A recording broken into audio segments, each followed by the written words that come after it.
என் தங்கப்பிள்ளையே, இன்று உன் தாயானவள் வெற்றி களிப்பில் உன்னை காண வந்திருக்கின்றேன்.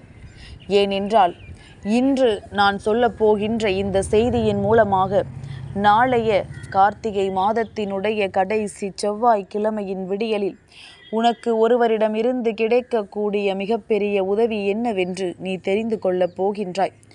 இந்த நாளில் உனக்கு இந்த உதவியை செய்யக்கூடியது யார்? இப்பொழுது உனக்கு இந்த உதவி கிடைப்பதற்கான காரணம் என்னவென்பதனை நீ தெரிந்து கொண்டாயானால் நிச்சயமாக என் குழந்தை, நீ மனமகிழ்ச்சி அடைவாய் என்பதில் எந்த ஒரு மாற்று கருத்தும் கிடையாது. வாழ்க்கையில் நீ நினைத்த விஷயம் ஒன்றை நீ நினைத்த நேரத்தில் அடையப் போகிறாய் என்று சொல்வதில் உன் அம்மா எனக்கு அத்தனை மகிழ்ச்சி. ஏனென்றால் பல விஷயங்களை வேண்டி விரும்பி நிற்கின்ற பிள்ளைகள் சட்டென்று அதனை வாழ்க்கையில் நிறைவேற்ற முடியாமல் தவித்து நிற்பதும், எத்தனை காலம் தாமதமாகியும் இன்னும் கிடைக்காமல் இருப்பதுமாக வேதனைப்பட்டு கொண்டிருக்கின்றார்கள். இந்த நேரத்தில் என் குழந்தை, நீ ஆசைப்பட்ட விஷயத்தை உடனடியாக பெற்றுக்கொள்ளப் போகிறாய் என்பது உனக்கு மகிழ்ச்சிதானே? இதனை நீ நிச்சயமாக என் மூலமாக கேட்டு தெரிந்து கொண்டு நீ சந்தோஷமாக இருக்க வேண்டும். இந்த சந்தோஷம் உனக்குள் எப்பொழுதுமே இருக்க வேண்டும் என்பதற்காகத்தான் உன் அம்மா உன்னை தேடி ஓடோடி வந்திருக்கிறேன் என்பதனை முதலில் நீ புரிந்து கொள்ள வேண்டும். உனக்காக நான் தருகின்ற எல்லா விஷயங்களுமே எப்பொழுதும் உன்னை இந்த நிலையிலிருந்து மீட்டு உனக்கான சந்தோஷத்தை உன் கைகளில் கொடுப்பதற்காக எப்பொழுதுமே உன்னோடு இருக்கின்றது என்பதனை முதலில் நீ புரிந்து கொள்ள வேண்டும். வராகி உன்னோடு இருக்கின்ற, உன்னோடு பேசுகின்ற ஒவ்வொரு நொடியுமே உனக்கு இந்த வாழ்க்கையில் சந்தோஷத்தை கொடுக்கும் என்பதனை நீ முதலில் புரிந்து கொண்டாலே போதும். எப்பொழுதுமே நல்ல மாற்றங்களை எதிர்நோக்குகின்ற இந்த வாழ்க்கையில் உனக்கான சந்தோஷங்கள் நிறைவாக கிடைத்துவிட வேண்டும் என்றுதான் உன் அம்மா நானும் ஆசைப்படுகின்றேன். இனிமேலாவது உனக்கு நடக்கக்கூடிய நல்ல விஷயங்களை பற்றி நீ எப்பொழுதுமே சரியாக சிந்தித்து கொண்டிருந்தால் போதும். நான் நடத்துவதை உனக்கு நல்லபடியாக நடத்தி முடித்து கொடுப்பேன் என்பது உனக்கே நன்கு அறிந்த விஷயம். அதனால்தான் நிச்சயமாக அம்மா நமக்கு ஏதோ ஒரு நல்ல செய்தியை கொண்டு வருகிறாள் என்பதனை புரிந்து என் வாக்கினை கேட்க ஓடோடி வந்திருக்கின்றாய். உன்னுடைய நம்பிக்கைக்கு இன்று என்னிடமிருந்து ஒரு மிகப்பெரிய பரிசு நிச்சயமாக கிடைக்கத்தான் போகின்றது. உன்னுடைய வாழ்க்கையில் இருக்கின்ற பல உண்மைகளை நீ நிச்சயமாக தெரிந்து கொள்ளத்தான் போகின்றாய். இந்த வாழ்க்கை உனக்கு கொடுத்த பலவிதமான பிரச்சனைகளிலிருந்து உன்னை நீ மீட்டெடுத்தாய் அல்லவா? எத்தனையோ துன்பங்களிலிருந்து உன்னை நீ காப்பாற்றி கொண்டாயல்லவா? இதற்கெல்லாம் உனக்கு மன வலிமையை கொடுத்தது இந்த வராகி நான் என்பதனை நீ நம்புவது உண்மை என்றால் இனிமேலும் நான் உனக்கு கொடுக்கக்கூடிய சந்தோஷங்களை நீ ஒரு துளி அளவு கூட விட்டு விடாமல் முழுமையாக பெற்றுக்கொள்ள வேண்டும் என்பதுதான் என்னுடைய விருப்பமாக இருக்கின்றது. என் குழந்தைக்கு கஷ்டங்களை கொடுத்தவர்கள், என் குழந்தைக்கு சோதனைகளை கொடுத்தவர்கள் என்று இவர்கள் எல்லோருமே இப்பொழுது உன்னுடைய வாழ்க்கையிலிருந்து விலகிச் செல்ல வேண்டிய நேரம் வந்து விட்டது என்பதுதான் உண்மை. நீ நினைக்கலாம், அம்மா சொல்கின்றாள், ஆனால் இந்த துரோகம் நம்மை எப்பொழுதுமே துரத்தி கொண்டுதானே இருக்கிறது என்று நீ யோசிக்கலாம். என் குழந்தையே, துரோகங்கள் வாழ்க்கையில் அதிகமாக இருந்து விட்டதாக எண்ணி வருத்தப்படுகின்ற உனக்கு வாழ்க்கையில் நல்லது நடப்பதையும் நீ உணர வேண்டும்.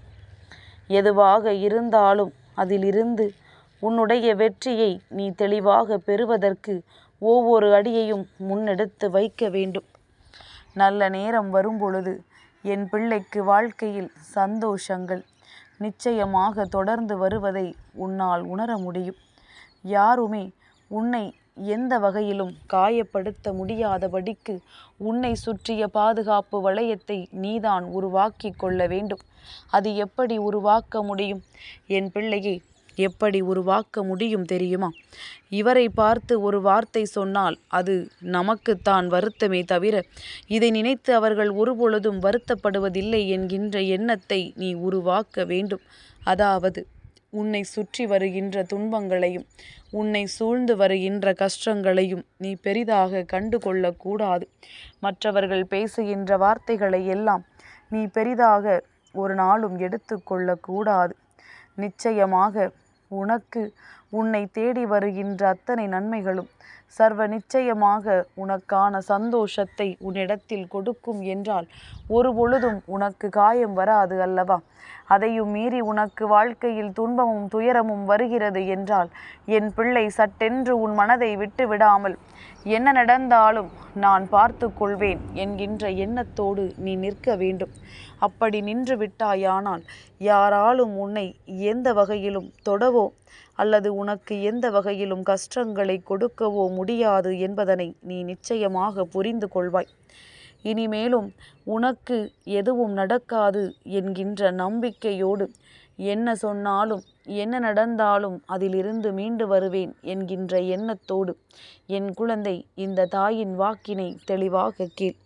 நாளைய விடியலில் உனக்கு உதவி செய்ய யார் வரப்போகிறார் என்பதனை நிச்சயமாக நீ தெரிந்து கொள்ள வேண்டும் அல்லவா? கார்த்திகை மாதத்தினுடைய கடைசி செவ்வாய்க்கிழமை. செவ்வாய்க்கிழமை என்றாலே கந்த பெருமான் உன்னை தேடி வந்து விடுவார். அதுவும் நாளை கார்த்திகை மாதத்தினுடைய கடைசி செவ்வாய்க்கிழமை என்பதனால் நிச்சயமாக கந்தனின் அருள் உனக்கு கிடைக்கும்.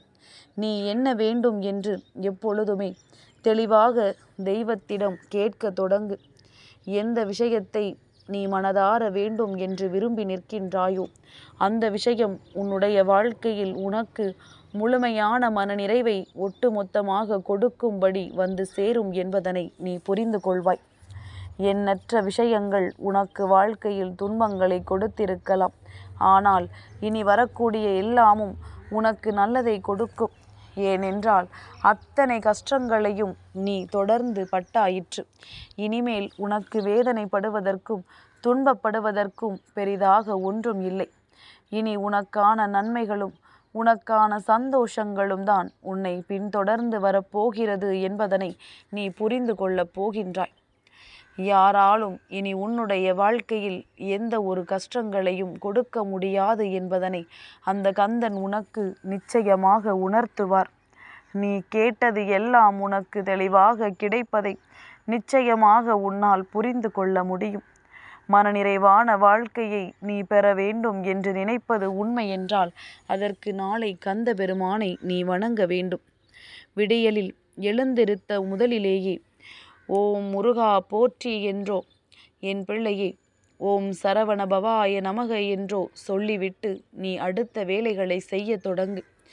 இந்த தாயானவள் மட்டுமல்ல, நாளை அத்தனை தெய்வங்களும் உன்னை தேடி வந்து உனக்கு மிக பெரிய உதவியினை செய்வார்கள் என்பது உன் நினைவில் இருக்கட்டும். நீ எதிர்பாராத நல்ல விஷயங்கள் எல்லாம் உன் வாழ்க்கையில் நடக்க வேண்டும் என்று எண்ணினால் மட்டும் போதுமா? தெய்வத்தின் அருள் உனக்கு கிடைக்க வேண்டும் அல்லவா?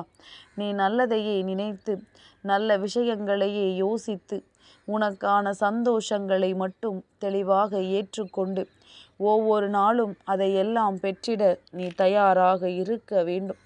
மற்றது எல்லாம் தானாகவே உன்னுடைய வாழ்க்கையில் நடந்தேறும்.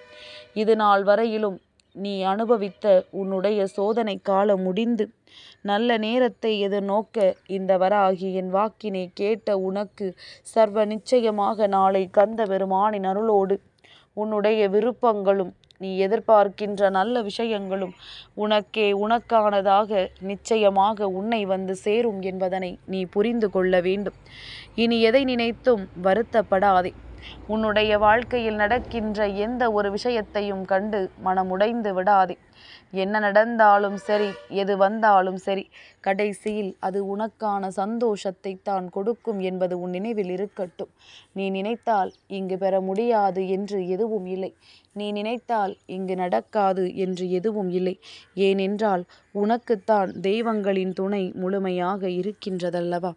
உனக்குத்தான் தெய்வங்களின் அன்பு முழுமையாக கிடைத்திருக்கின்றதல்லவா? இதன் பிறகும் உனக்கு எதை பற்றிய கவலையும் தேவையில்லை. இன்று இரவை நல்லபடியாக கடந்து வா. நாளைய விடியலில் உனக்கான சந்தோஷம் நிச்சயமாக உன்னை பின்தொடர்ந்து வரும் என்பதில் எந்த ஒரு மாற்று கருத்தும் கிடையாது. என் தங்கப்பிள்ளைக்கு இந்த வராகி அம்மாவினுடைய ஆசீர்வாதங்கள் எப்பொழுதும் உண்டு.